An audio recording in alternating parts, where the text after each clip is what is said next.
Good afternoon, Team Shepherd. I am Colonel Kenyon Bell, 82nd Training Wing and Installation Commander. Thank you for joining us for this Facebook Live event. This morning, our public health team notified us of the first confirmed case of COVID-19 at Shepherd Air Force Base. It is a travel-related case involving a member of the 80th Flying Training Wing. In a moment, I'll turn over some time to my fellow wing commander, Colonel Dirk Driggers, who will explain the specifics of this particular case. The good news here is that everyone involved did the right thing. Because of that, our medical experts believe the risk of further spread from this case is low.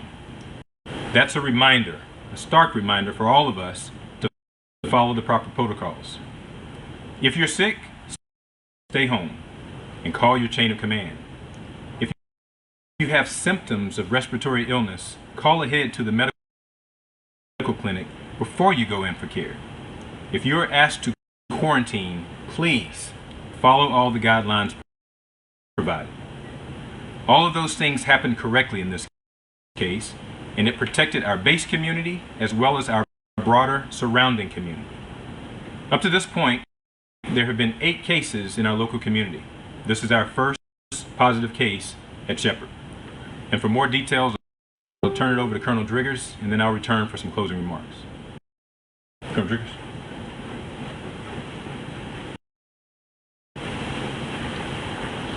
Thank you, Colonel Bell. Let me take a moment before I get into my further remarks and let our teammate and family know that we are thinking about you and we are praying for you. We've organized a lot of assistance to try and make sure that we get you all taken care of. I'm going to echo Colonel's chain of command prior to going into work or anywhere else.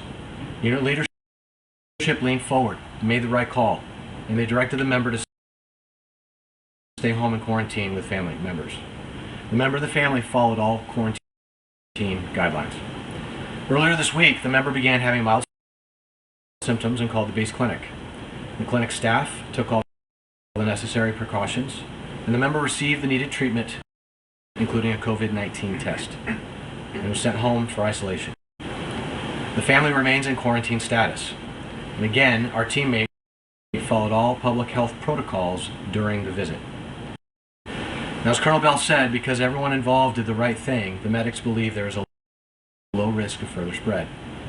Now, before I say a few words specific to the 80th and NGEPT, I do want to take an opportunity to thank all the folks in the 82nd Training Wing. They provide outstanding support to our mission. The Med Group, y'all are obviously in the spotlight right now, but the Mission Support Group and many of the other staff agencies, they remain essential to our training mission. I want to thank you for everything that y'all do.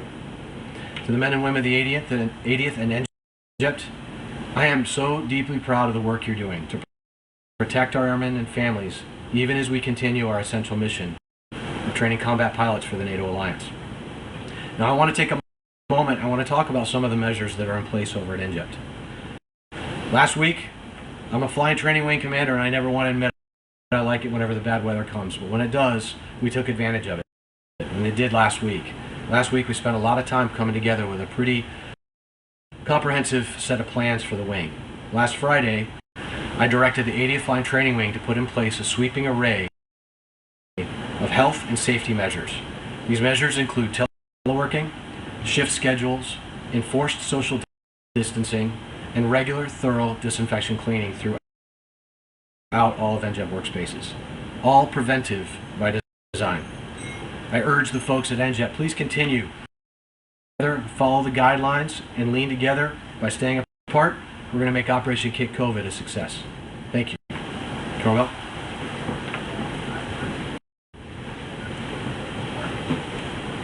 Thanks, Dirk.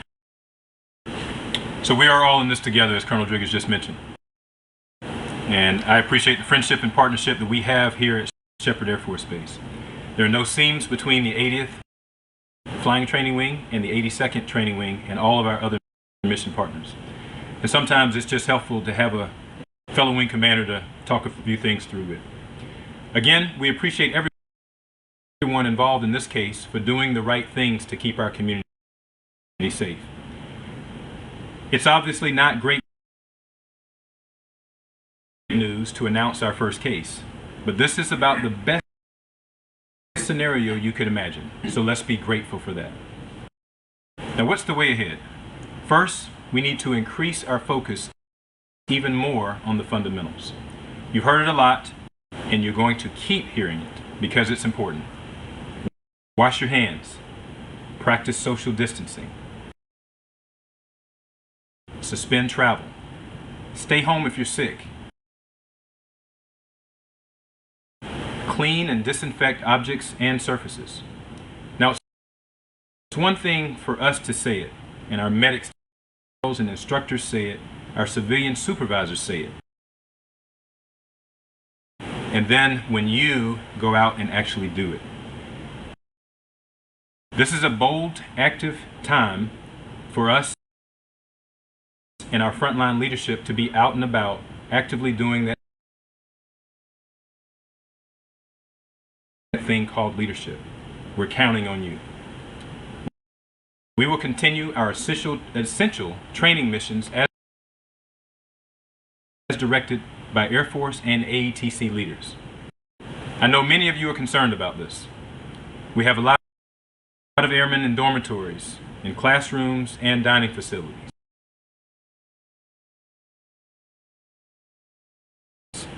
It's hard to follow the CDC guidelines in the training environment. Do the lines of communication open and being transparent. Thank you very much and have a great day. We appreciate you and everything that you do.